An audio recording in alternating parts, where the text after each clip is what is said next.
Welcome to the Stop Overdrinking and Start Living podcast, where high-achieving working moms come to learn how to stop overdrinking, reduce overwhelm and anxiety, and show up like the players they were meant to be.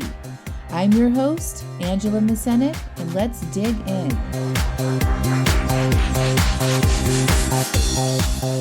Welcome to episode 29, The Stories We Tell.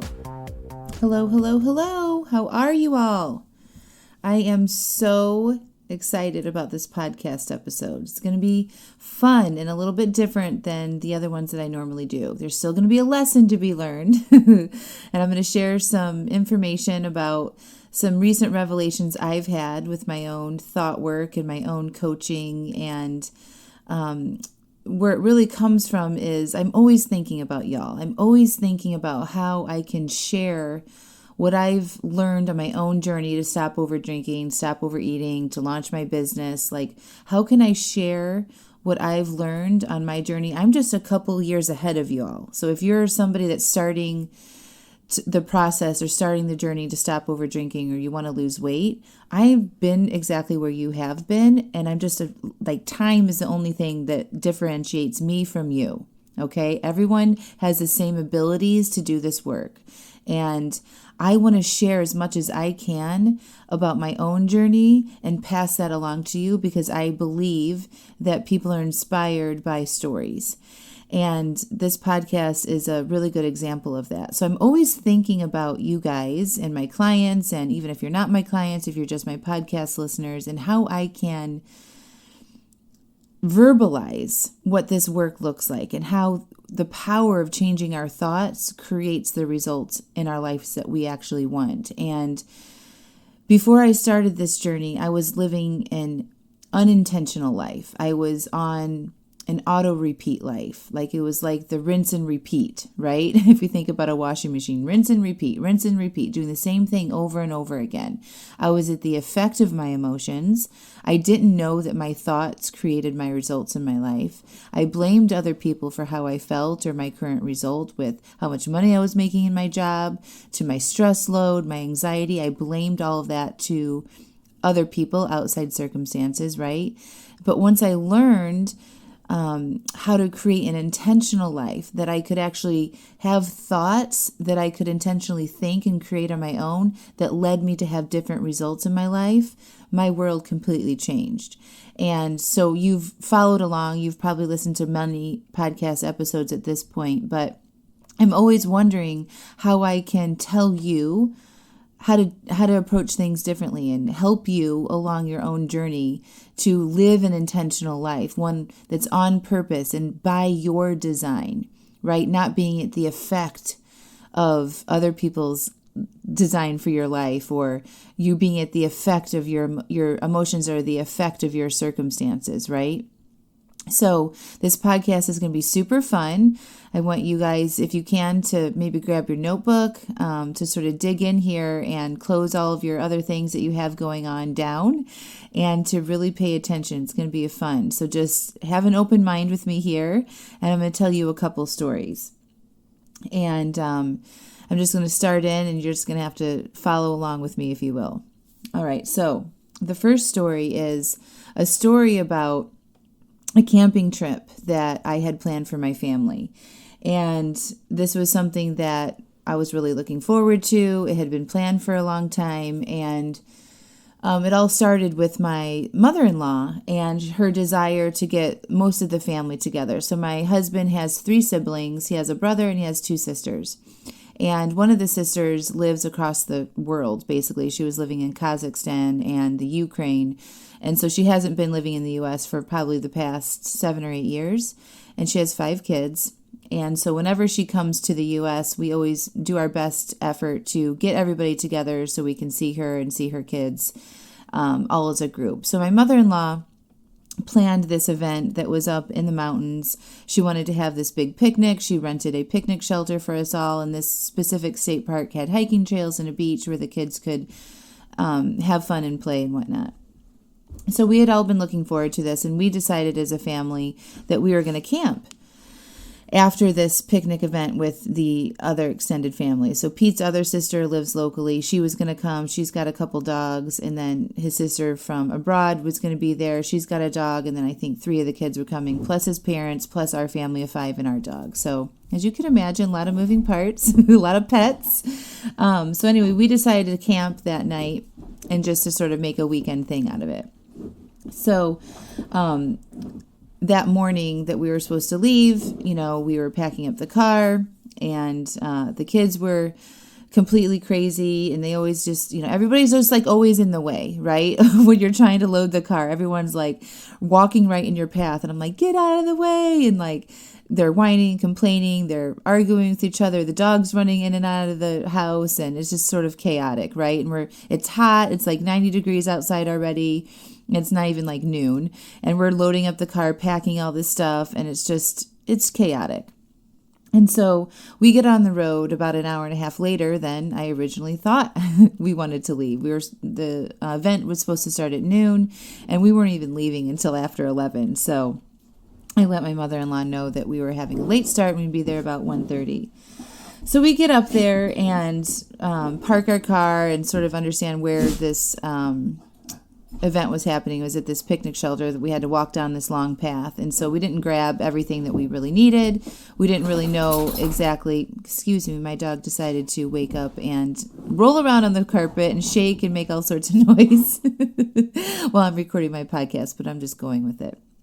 But anyway, we get to the picnic shelter area and we walk in, and the kids are already been crabby from being in the car for 2 hours, and so we walk down this path and we see the family at the picnic shelter, and it's, really nice, and it's shaded, and they've got their coolers of food and everything set up, and the dogs and the sisters were there and all the kids. And my mother-in-law had this really nice spread of food laid out, and we just, kind of got settled in and got caught up with everybody. And I'm trying to manage my kids from just going haul in and eating all the food before it was time to eat. And so I'm guarding the food table, and it's just managing it all with the 3 kids, right? And the dog is howling. We don't let our dog off our leash in those situations. The other 2 sisters had their dogs off leash. They were just running all over the place. But our dog is a hound, and if we were to let her off the leash, we wouldn't see her again. But when we tie her up, she barks. So as you can visualize this in your head, it's barking dog, about 8 kids running around, 3 other dogs, sisters and brothers that haven't seen each other in a while, and then grandparents, and this big mix of food and chaos. So anyway, we eat, and then we decide that the group is going to break off, and one group was going to go hiking with the dogs, and then the other group was going to go swimming at the beach because the dogs can't be at the beach. So I was leading this hiking trip with my dog and the other dogs and the 2 sisters. And my husband was going to take the kids swimming along with the grandparents. So we all go our separate ways, and we made a plan to meet up later in a couple hours so I could go swimming and the other sisters could go swimming, and that Pete and the grandparents would take over taking care of the dogs. Okay, so that was the plan.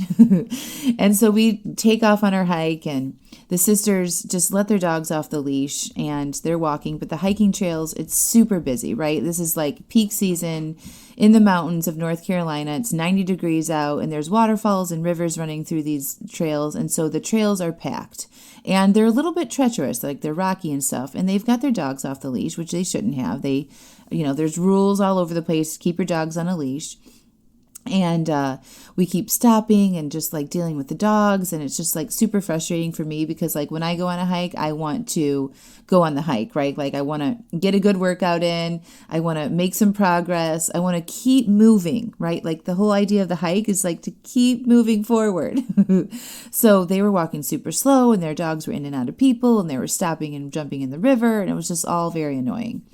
So I'm, keep walking, we keep stopping, and then one of the cousins, my nephew, and I were talking about it. I'm like, is your mom a slow walker or is she a fast walker? And the difference, between, if you're a slow walker or a fast walker, right? But I was teaching him this idea, and he's like, oh yeah, they're definitely slow walkers. And so we waited for a little while, then he ran up to see where his mom was, and he said, oh, they're not coming. My sister's on Instagram, and the dog is laying down, and we're not coming. I'm like, all right, so we're going to go. So a couple of people dropped off the hike, and we keep going. And then pretty soon the other sister drops off, says she just wants to hang out in the stream with the dog. So it's just now me and my nephew and my dog. And we're like, yes, finally we can hike at our own pace, and we're the toughest hikers, blah, blah, blah. So we keep going, and we're enjoying it. We're walking at our pace that we like. And then about 5 minutes later, one of the dogs just starts running past us. My sister-in-law's dog just runs past us.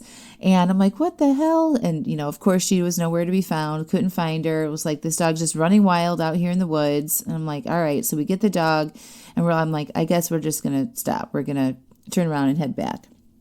And so we finally find the group. We ended up finishing the hike. It was okay. And then we make the switch off with the beach, right? So we all get down to the beach. I walk in, find my husband and the kids and everybody else. And I'm like, all right, everybody's outside of the beach area waiting with the dogs. Let's do the switch off. So as soon as I got there, my kids see me, and they all come up to me and they start whining and crying. And I'm like, oh my God, why? The moment they see Mom, they start whining and crying at me. And so anyway, it's a total shit show. And I was like, what the hell? Like, I was looking, after we did this hike that wasn't as long or as intense as I wanted, we were still very hot and sweaty. Again, it's like 90 something degrees in North Carolina.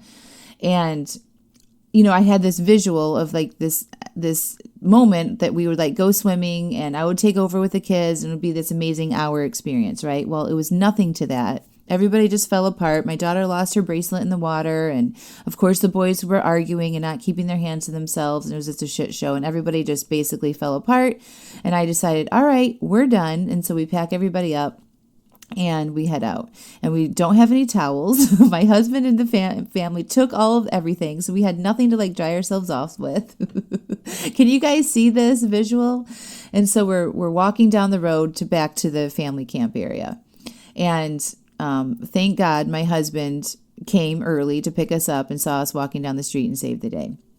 So anyway, at this point, I am just like done. Like the chaos of all the moving parts and the dogs running off the leash and managing my dog. And then the idea of setting up our tent and everything that we needed for that night for my family to spend the night it just was like not sounding like a good time. So I was questioning whether we were going to pack up ourselves and go back home, just like everybody else had planned to do.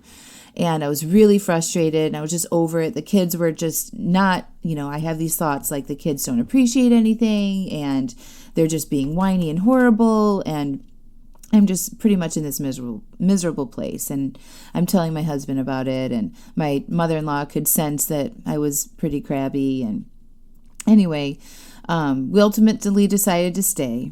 And the rest of the family took off and went home. We, set up our camp, and my husband set up the camp. I didn't have to do much except get the beds ready. And then, ultimately went to bed, did not sleep well at all that night. There was tons of people in the campground. There was these teenage girls talking all night long, plus the sounds of the wind. And my phone died. I normally sleep with a sound machine, and I just basically did not sleep all night. And we woke up in the morning, and another part of this story is that we realized as we were driving up here that we forgot something to boil water with so we could have our morning coffee. And if you've been following along to any of this, you know that I love my coffee in the morning. And so I was planning on driving down to the camp store that's just right outside the exit of the park. They offer free coffee to the campers. And so I had planned to just wake up in the morning and drive down there and get the coffee. So I did that. I left everybody in the morning. So I'm like, all right, I'm going to go get the coffee. And so I drove down there, and the camp store is closed. They're out of business, y'all. It's not even like they're not open on Sundays, but they were out of business. So I'm like, what the hell? I can't even get my coffee. And so I drove into town. Coffee shop, the nice coffee shop where they might actually have some espresso, was closed, of course, on a Sunday. And so I drove to the next general store. And so I went inside, asked if they had any coffee brewed, and they're like, yeah, we do in our little diner. And it was served out of a styrofoam cup, Folgers style coffee. And I'm like, I'll take it. It'll be better than nothing. I won't get a headache. So I'll get my husband a cup, drove back up. And that's basically our morning. I ended up taking the dog for a hike, and, we left. My husband packed up everything up and we went home. All right, so what do you guys think about that story? Can you feel it? Do you feel the frustration? Do you feel how it was? Like, can you resonate with it, right? All right, so now I'm going to tell you another story. We decided to go camping on this trip. My mother-in-law had planned a family reunion with her two daughters and Pete, my husband, and all of the kids that were available. So all of the cousins and our kids, and a lot of us have dogs. My sister-in-law that lives locally has two dogs. We have a dog, and then my sister-in-law that is here for the summer, but then eventually moving to India also has a dog. So my mother-in-law planned this outdoor sort of reunion with a big covered picnic shelter in this beautiful state park where they have a beach and hiking trails. So there's lots of things that everybody could do with their small children and their pets. And that morning started out amazing. My husband and I actually slept in for the first time in a long time with no rush to get up and do anything. We got the van packed up perfectly, and we took off about 11:30, and I let my mother-in-law know that we would be arriving around 1:30. And then we get there and everything. My mother-in-law put this beautiful spread of food together, and we were told we didn't have to bring anything, not even drinks, which is amazing. So we showed up, this beautiful spread of food, healthy. Like, she took into consideration like that my husband and I don't want to eat a lot of bread and sugar, and everything was homemade. It was absolutely amazing. And so we took that time, we ate, and the kids ate, the dogs got to run around, and we got to see the sister-in-law that has, we hadn't seen in a long time because she's lived on the other side of the planet, basically. And we got to connect. We talked about travel. My in-laws are considering this trip around the world and stopping in Athens, Greece. And, I shared about my story about when I went to Athens. And it was just really, really nice. We were in the shade. It was a beautiful space, lots of room for the kids to run around, and everybody could do their thing, right? So we all ate. And then part of the plan was for us to split off into groups. So one group was going to go hiking and one group was going to go to the beach. So I led this hike with the dogs and the sisters and a couple of the kids. And it was really, really pretty. Like, there was just, the whole hike was shaded and there was water running along this trail the whole way. So the dogs got to take little breaks and drink in the water, and we got to sort of wait around, and it was just this very nice leisurely hike that no pressure. We all got to talk and catch up, and it was really, really nice. And it was mostly downhill on the way, and then on the way back, like, we had to hike up some rocks and some steps, which was really good because I wanted to get a workout in. So all in all, it was this beautiful experience.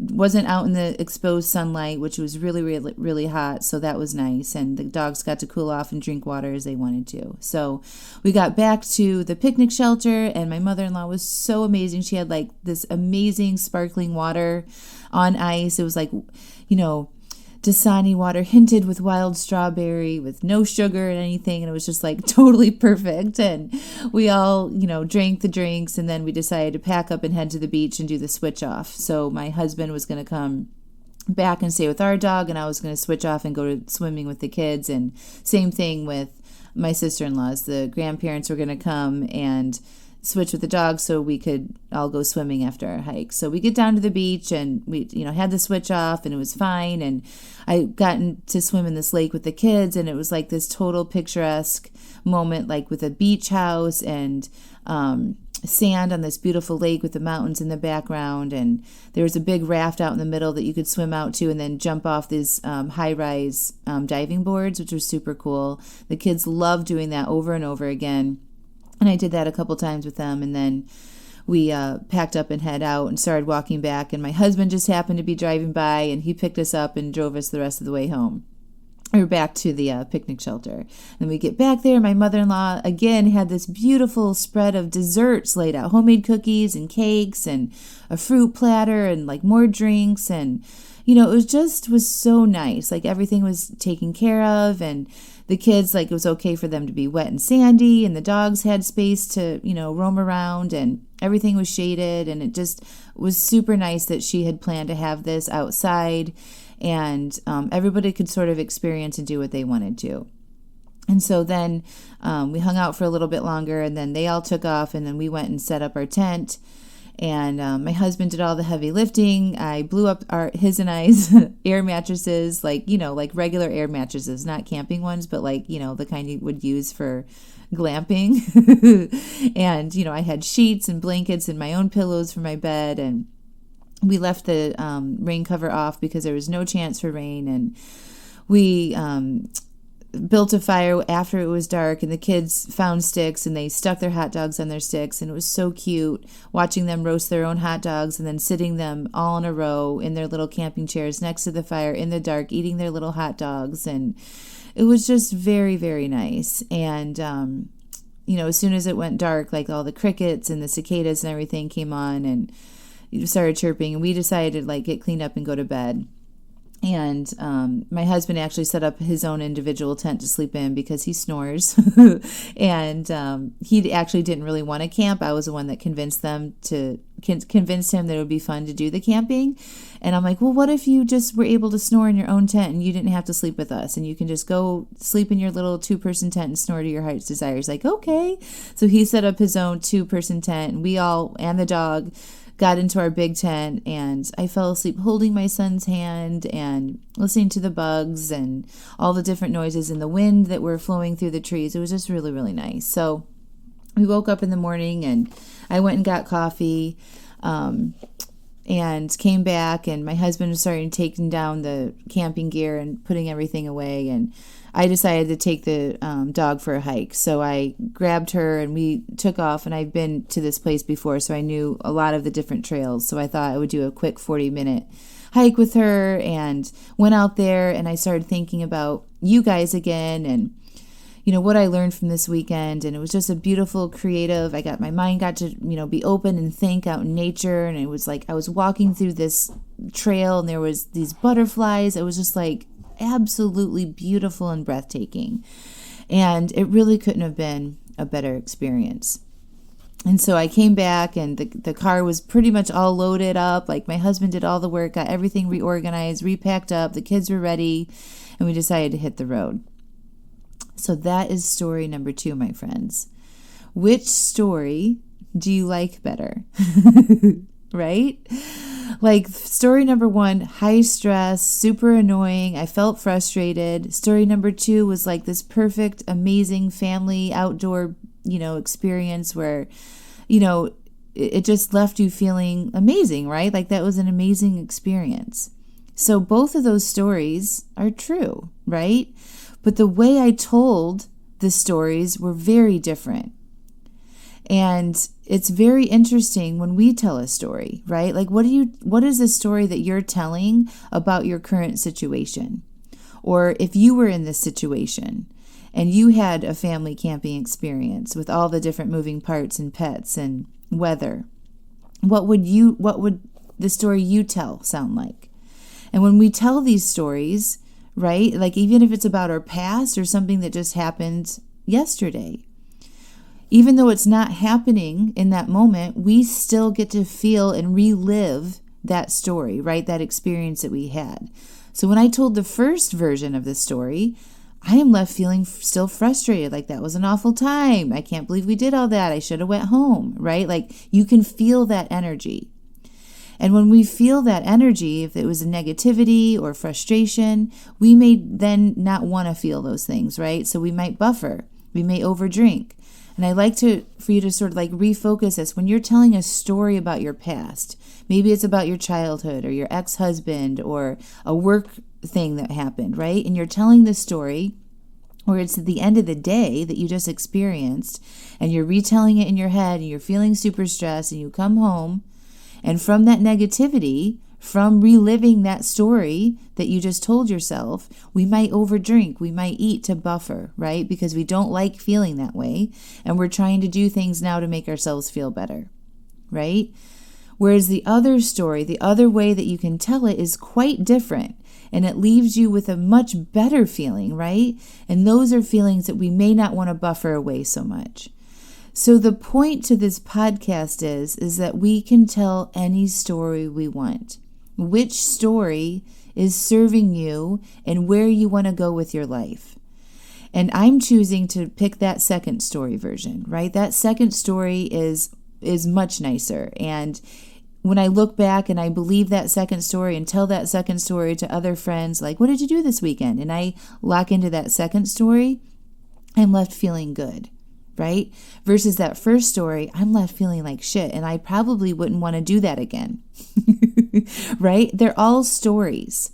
If we look at the facts of each of the story, right? There was a camping trip scheduled, there was a family lunch planned, there were dogs, there were siblings. Those are the facts. Everything else are just our thoughts or our interpretation of what happened, right? And now I'm going to tell you the real story. So the real story is when I was in the moment on this weekend, and I'm going on this hike and showing up to the picnic and all the moving parts, right? The real story and how I really felt was the first story, that negative story. So what happened, everything that story, how I shared that story with you, is how I was feeling. So I was feeling very frustrated. And so after the whole beach situation, coming home, the kids were being horrible, or coming back to the group camp, the kids are being horrible.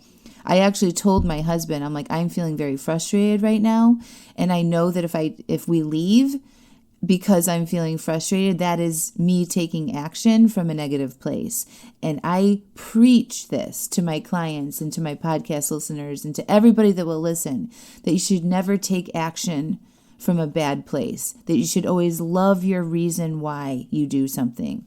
And I was not loving my reason to want to pack up and leave. My reason was because I was frustrated, and I thought that leaving and not moving forward with our plans to spend the night in camp would make me feel better. But I knew that wouldn't make me feel better, right? I know because I know that my thoughts create my feelings. And so I moved forward with feeling frustrated, and I kept going, and we ended up staying, and I'm glad that we did.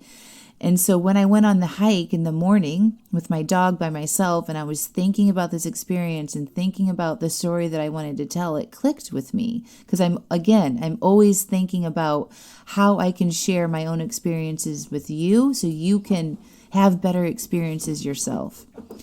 And one of my clients recently asked me, what is the benefit of feeling our feelings? Like, why do we want to sit there and feel anger or loneliness or frustration?